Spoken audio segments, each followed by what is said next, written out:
Ça a été l'escalier, là, ça s'est bien passé. Ouais. Alors, Laurence, vous publiez donc Laetitia, la vraie histoire chez Plomb, avec François Vignol. Vous dites, et c'est vrai, la veuve de Johnny est passée du statut de sainte à celui de femme la plus détestée de France. Et la situation ne s'est pas arrangée. Évidemment, la semaine dernière, David Hallyday a accordé sa première interview télévisée depuis la mort de son père, Magnéto, Serge. On va pas se mentir, depuis 7 mois, 8 mois, j'entends tout et n'importe quoi, des scénarios différents. On parle à ma place, on parle à sa place, on invente des trucs. Le pire de tout, en fait, c'est pour moi, hein, je vais vous dire la vérité, j'ai l'impression qu'on a sali son image. En disant que c'est un homme qui détestait la moitié de ses enfants. Enfin, je veux dire, c'est une blague. Mon père, c'était quelqu'un d'aimant,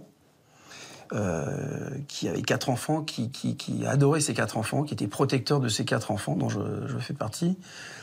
C'était un mec génial. L'après-midi qui précède sa mort, vous étiez à Marne-la-Coquette? Oui. Et vous avez pu le voir? Non. Je lui ai écrit une lettre, en fait. Je lui ai laissé une lettre à la personne de service qui était là, et je lui ai dit, s'il vous plaît, remettez-lui cette lettre. Et cette lettre, il l'a pas lue? Le lendemain, quand je suis venu et puis que j'ai passé du temps seul avec lui, voilà, une fois qu'il était parti, je lui ai demandé, je lui ai dit, vous avez pu lui remettre la lettre? Il m'a dit non, désolé, j'ai pas pu lui remettre ni lui lire. Ça m'a marqué au fer et je pense que c'est le seul truc de toute ma vie qui va me... J'arriverai pas à guérir. Il y a beaucoup de choses que je vais arriver à passer, à dépasser. Mais ça, il est dur. Vous avez le sentiment qu'on vous a pas laissé le droit de lui dire au revoir. En fait, c'est ça qui vous manque. Ah, c'est pas le sentiment, c'est que j'ai pas pu lui dire au revoir. C'est la réalité, c'est tout. C'est hard. Ouais, c'est hard, c'est bouleversant, mais c'est la réalité. La lettre, en fait. Non, en fait, l'infirmière a pas eu le temps, ou a pas voulu, ou a pas pu donner cette lettre. Mais c'est vrai qu'entre David Hallyday et Laetitia Hallyday, il restera toujours ces 3 heures-là. C'est-à-dire que David Hallyday va à Marne, il s'installe à midi, on lui dit que son père ne veut pas le voir, il reste sur le canapé du salon. On lui dit que ce ne sera pas possible, qu'il est trop fatigué, il reste, il attend 3 heures. Et à aucun moment, il ne voit Laetitia. Et Laetitia est dans le bureau avec Johnny, elle ne sort pas du bureau.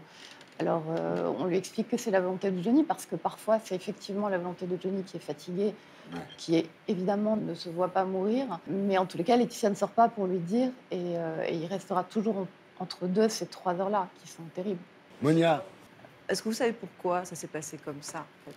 C'est très difficile. Il y a des moments où il a pu rentrer, il y a des moments où il n'a pas pu rentrer. Il y a vraiment Et il y a des moments où tous les... l'entrée d'une il y a des infirmières. proche. Moi, j'ai jamais vu ça. Hein. Non, mais il y a des infirmières qui viennent. Oui. Il est dans ce bureau qui est mais quand on est transformé très en proche, chambre. en général, ils vous ouvrent la porte. Bureau médicalisé. Non, hein, c'est un bureau Laurence. médicalisé. Ce qui se passe à Marne ces dernières semaines, c'est épouvantable. Il y a beaucoup de monde avec lui dans ce bureau.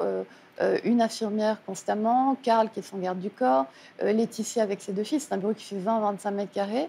Et souvent, effectivement, les messages passent aussi par l'infirmière qui va dire aux uns et aux autres, il est fatigué, il ne peut pas vous voir. Et les uns et les autres soupçonnent aussi Laetitia de faire dire à l'infirmière qu'il est trop fatigué. Parce que David Hallyday dit dans cette interview qu'on a sali l'image de son père. Ouais. Qui a sali l'image de Johnny Hallyday? C'est toute cette guerre d'héritage qui a sali l'image de Johnny Hallyday. D'ailleurs, quand on a fait l'enquête, on a rencontré à plusieurs reprises les avocats, les gens de l'entourage de Johnny, et la grosse crainte des avocats notamment. Et la question qui revenait, c'était est-ce que ça va avoir une répercussion sur les ventes de disques? Quelle va être l'image de Johnny? Et quand sont arrivées les préventes, ils ont été assez rassurés. Mais qui en sort le plus sali dans cette histoire? C'est Laetitia ou c'est le duo David et Laura?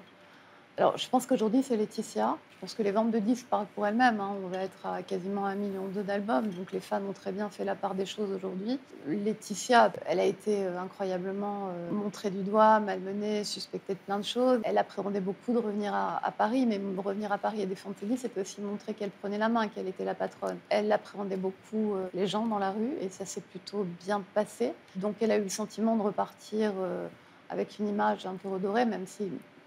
Elle a perdu la bataille de l'opinion publique, clairement. Ouais. Et récemment, je pense que ces déclarations de David Hallyday, qui effectivement parle pour la première fois de ces moments-là, ont vraiment mis à mal son image. Laurence, est-ce qu'on sait combien rapportera l'album en euros? Alors, on sait qu'il va rapporter 2,5 millions d'euros à Laetitia pour l'instant. Même si 1,5 million ont déjà été touchés par Johnny à titre d'avance de son vivant, on ne sait pas du tout combien il va vendre. Aujourd'hui, il est à 1,2 million, les fêtes de Noël approchent. Ouais. En tous les cas, Laetitia Hallyday touche 25% de la vente de cet album. Et les enfants, David et Laura Smet, ne touchent rien. Ils ont demandé à ce que 75% des royalties soient bloqués en attendant qu'on sorte de cette Ils ont de la obtenu gain de justice au cause. statut. Il y a un référé qui va avoir lieu le 27 novembre, puis on verra bien. Raquel, vous avez une question à poser à Laurence? Oui, on vient de parler d'argent, de gros sous. Vous dites dans votre livre que Johnny Hallyday doit 11 millions d'euros au fisc. Est-ce que dans la vente des disques, il y a des choses qui vont revenir au trésor public? Alors, la vente des disques revient au trésor public. Pour l'instant, on n'en sait pas grand-chose. On sait juste que le fisc regarde avec beaucoup d'attention. Tout ce montage financier totalement en faveur de Laetitia, clairement, qui a été très habilement monté depuis quasiment 10 ans maintenant. Donc, le fisc ne perd pas une miette. Ça peut aussi ressembler à de l'évasion fiscale. Monia, Laurence Piot, cette semaine sur Instagram, Jade Hallyday, qui est la fille de Johnny et Laetitia, elle est âgée de 14 ans, elle a posté cette photo avec, comme commentaire, elle a écrit « L'amour est plus fort que les mensonges ». C'est pas un peu trop marketé comme message, ça, pour une enfant de 14 ans? Il n'y a pas de la com derrière tout ça? Ça fait longtemps qu'elle est sur les réseaux sociaux.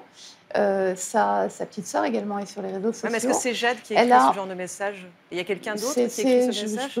Je ne peux pas vous répondre, je peux juste vous dire que Jade Hallyday, c'est une enfant qui est très mature, qui a de très très bonnes notes à l'école, c'est la fierté de son père, qui écrit plutôt bien, qui est dans cette espèce de huis clos avec sa mère, sa sœur, qui a traversé quand même des choses extrêmement difficiles. Alors, elle entend des choses, est-ce qu'elle les restitue, est-ce que ça vient d'elle? Je crois qu'il y a qu'elle qui peut répondre. Mais dans votre livre, c'est très intéressant parce que c'est très précis, c'est une enquête très bien menée. Ouais. Dans cette guerre de com, dans le clan Hallyday, où se situe votre livre? Vous êtes quoi? Vous êtes team Laetitia? Alors on a essayé d'être d'aucune team. On a essayé d'être le plus équilibré possible, le plus neutre possible, et c'était très compliqué. Parce que, vous êtes un soutien de Laetitia Hallyday? Non, alors j'ai lu ça effectivement. Je pense que si vous voyez les critiques sur le livre, je pense que tout le monde le juge assez équilibré. Les scènes qu'on raconte, on a eu des témoins directs à chaque fois.